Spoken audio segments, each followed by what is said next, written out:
Saya nggak peduli dengan ibu rektor itu. Dia mau bilang ini asli, sah, itu urusan dia. Kalau dia paham, semua dokumen itu harusnya dicek pada waktu dia menjadi calon wali kota, calon gubernur, calon presiden. Kenapa? Arsip dokumen yang dibawa oleh kandidat melalui partai mendaftar ke KPU, dicocokkan oleh KPU kepada UGM atau kepada SMA. Ini namanya berita acara verifikasi. Antara dokumen yang dibawa oleh KPU cocok dengan dokumen yang ada di arsip. Ini sekarang tidak ada. Di Solo tidak ada, di Jakarta tidak ada, di DPR tidak ada. Kenapa? Sudah semuanya jelas palsu. Itu kan jelas anaknya Durmanto bilang semua foto yang ada di tempat Jokowi itu foto bapaknya, bukan foto Jokowi. Kenapa Jokowi tidak berani selama 40 tahun?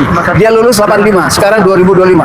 40 tahun dia tidak berani menunjukkan ini jasa saya. Jadi sampai detik ini kita harus percaya Jokowi tidak punya dokumen. Dokumennya dibikin di Pasar Pramuka oleh Pak Iman. Udah titik itu aja. Gak ada lain lagi. Jadi kalau UGM mau kumpul-kumpul profesor bilang ini, oh, silakan. Semua data di KPU itu bodong, diambil semua oleh Polda. Jadi mereka datang ke Solo dengan Polresta Kota Solo, mengambil itu dari Jokowi, mengambil itu dari KPUD Solo, terus mengambil itu dari UGM. Polda sebenarnya tidak boleh bercampur tangan dengan ini. Ini adalah urusannya KPU. Ini adalah urusan Mendagri. Ini adalah urusan Komisi 2 DPR RI melakukan verifikasi. Nah, dia sudah pensiun. Dia tidak berani tunjukin. Kenapa? Dia sudah menjadi wali kota, jadi gubernur, jadi presiden. Dia nggak berani. Dia tinggal tunjukin kalau ada. Kenapa nggak berani? Karena fotonya foto Durmanto. Jadi sampai sekarang kita harus yakin dia tidak punya dokumen. Dokumennya dicetak di Pasar Pramuka. Fotonya foto Durmanto. Nggak ada lagi. Maka UGM sendiri seharusnya UGM keluarkan arsip. Ini punya Jokowi berbeda dengan yang Durmanto. Ini sama. Jadi apa yang dibikin di Pasar Pramuka disusupkan ke arsipnya UGM. Jadi kalau suatu saat nanti dibuktikan sama fotonya Durmanto, sama fotonya Durmanto, sama fotonya Durmanto, kan berarti Pasar Pramuka.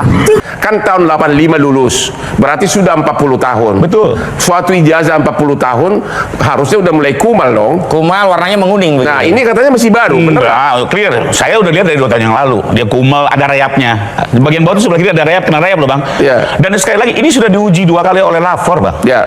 Mereka juga punya sumpah profesi. Iya. Jadi ini kadang-kadang sudah dikuatkan UGM, saksi-saksi yang sudah didengar. Jadi ya, buat saya ini perdebatan yang tidak perlu. Harusnya apa? Bawa aja ke pengadilan, nanti biar semua terang-terang. Pertanyaannya, kalau ijazah kita dituduh palsu, biasanya kita langsung marah-marah, langsung keluarin, ini dia, ya kan? Ya. Kenapa dari dulu Jokowi nggak begitu? Langsung secara refleks selaku manusia, langsung tunjukkan sambil marah-marah. Kenapa? Gampang aja, Bang. Pertama, kami memang melihat ini tidak, gerakan ini bukan sekedar mencari kebenaran. Apa dong? Kami melihat ada gerakan politik di belakangnya dan sudah dinyatakan oleh Pak Jokowi. Karena itu juga kami tidak semudah itu diminta untuk ditunjukkan. Kedua, secara logika, Bang, ada orang bakar rumah kita, lalu tersangkanya pas mau ditangkap dia bilang, mana sertifikat rumahmu? Baru Anda boleh tangkap saya. It's ridiculous gitu ya. Karena itu kita berpikir kita biarkan itu. Informasi dari Rismon Hasyolasianipar yang kemarin dikirimkan kepada Topi Merah melalui WhatsApp. Ada somasi yang dikirimkan oleh kuasa hukum Rismon Hasyolasianipar pada tanggal 27 April 2026. Pertama kali dia kirimkan adalah bentuknya WhatsApp ya, Mas Topi Merah ya. Kemudian ya ini nanti diperlihatkan oleh Mas Roy.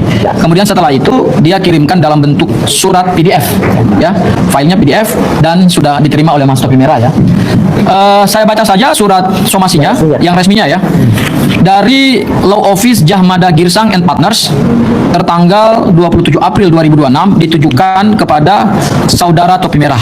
Nomor suratnya sekian-sekian perihal somasi pertama. Jadi ini somasi pertama atau teguran pertama dan permohonan konfirmasi atas analisa Saudara Topi Merah tentang watermark di ijazah Pak Joko Widodo yang dipresentasikan di Rakyat Bersuara.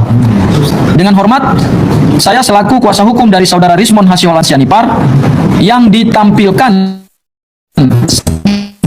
atau dokumen pada 6 lalu, di mana data ini untuk presentasi awal dari Saudara Rismon Hasyolasianipar dan saat acara berlangsung kemudian jadi bahan perdebatan. Lanjut dari surat tersebut, saya ingin tahu kepada Saudara Topi Merah Bagaimana saudara topi merah mendapatkan analisa itu, dan dari mana dan dari siapa?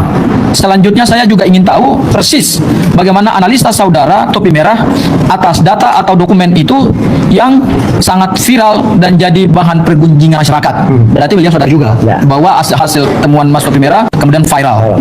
Ya, teman-teman, kembali lagi bersama saya di channel ini. Kita sudah mulai menyaksikan secara bersama cuplikan video yang cukup menarik. Ya, jadi teman-teman, kita melihat bahwa apa yang disampaikan oleh Bambang Tri ya dalam kasus ijazah mantan Presiden Joko Widodo, begitu juga dengan Pak Gus Nur.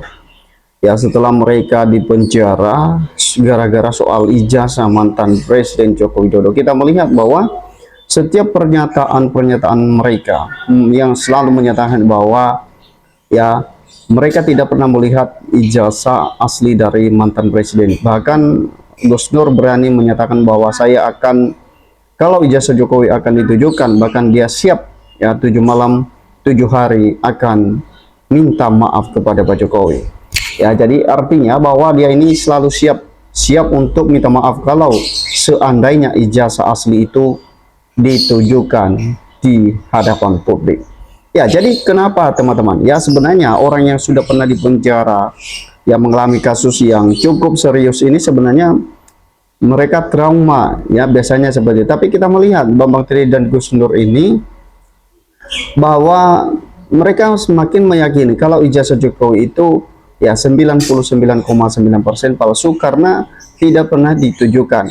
Ya, bahkan di pengadilan pun mereka mengakui bahwa hanya ditujukan fotokopi. Ya, artinya fotokopi itu tidak membuat mereka percaya teman-teman, karena memang fotokopi adalah bukan asli. Ya, itu hanya salinan fotokopi yang didapatkan dari ijazah Jokowi. Tapi harapan mereka sebenarnya adalah ijazah asli. Nah, dengan Pak Petrus Suryadi ini mengungkapkan atau membongkar kasus-kasus ijazah Bambang Tri dan begitu juga dengan Gus Nur dan Bambang Tri, teman-teman, itu artinya bahwa mestinya penegakan hukum lebih serius lagi dalam mengungkapkan kasus ijazah Jokowi.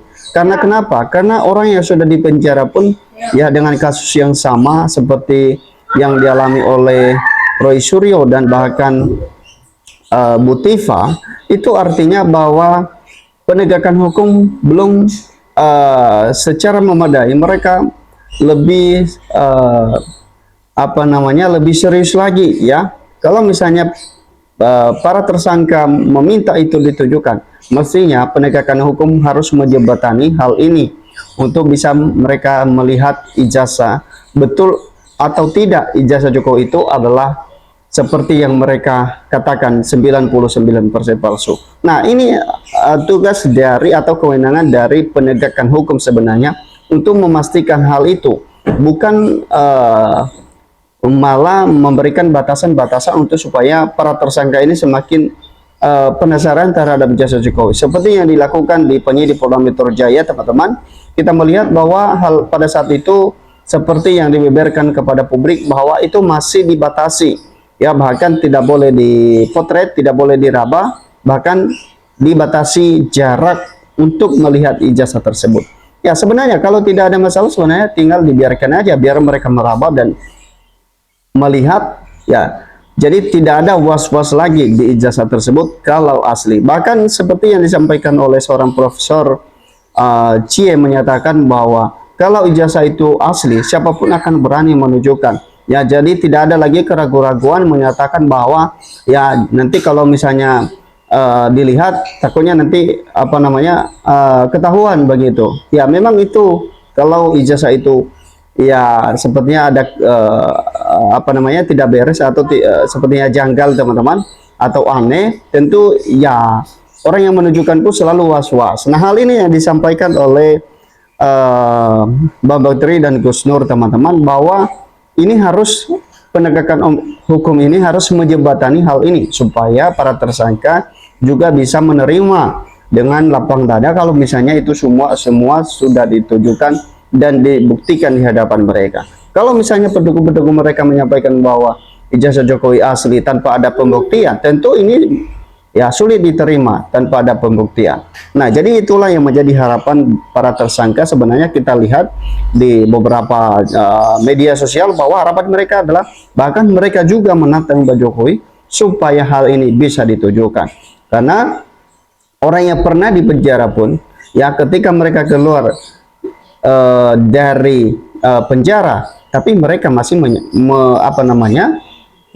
mereka masih meragukan ijazah Jokowi itu ada atau tidak, karena sampai di pengadilan tidak pernah ditujukan. Ya, jadi teman-teman, ini kita langsung melihat ya di bawah ini ada beberapa komentar, kita bacakan saja satu persatu. Menyatakan bahwa polisi sudah bermain politik praktis, jadi tidak ada lagi yang bisa diharapkan. Ya, satu setuju. Ayo tidak jika UGM dijadikan baper kebohongan, UGM lebih baik kembali ke partai gajah. Jokowi tidak punya ijazah kepalsuan, ya. Buso sangat jelas terang benderang kalau kasus ini bukan lapangan kerjaan untuk jadi termu. Ya, jadi ternyata pikiran dari netizen ini menyatakan bahwa seolah-olah dengan adanya kasus ini, jadi ini sebuah peluang bagi para termul untuk ada pekerjaan, lowongan pekerjaan di situ. Ya, karena kita melihat bahwa memang banyak sekali ya orang-orang yang relawan-relawan Jokowi itu dari Jokowi mania dan segala macam, dan akhirnya dengan adanya itu kan ada sebuah lowongan pekerjaan ya yang disampaikan oleh netizen atas nama Jamaluddin ya 1352. Oke, kita lanjut lagi bahwa UGM KPU paling bertanggung jawab penuh atas kepalsuan ijazah Jokowi dan Pratikno. Nah, jadi tentu dalam hal ini harus berkaitan dengan ijazah mantan Presiden Joko Widodo.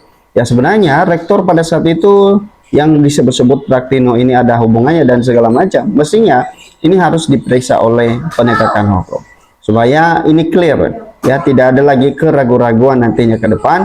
Kalau misalnya Roy Suryo salah, mestinya mereka dipenjara, dan tentu ini harus ada pembuktian yang benar-benar dibuktikan.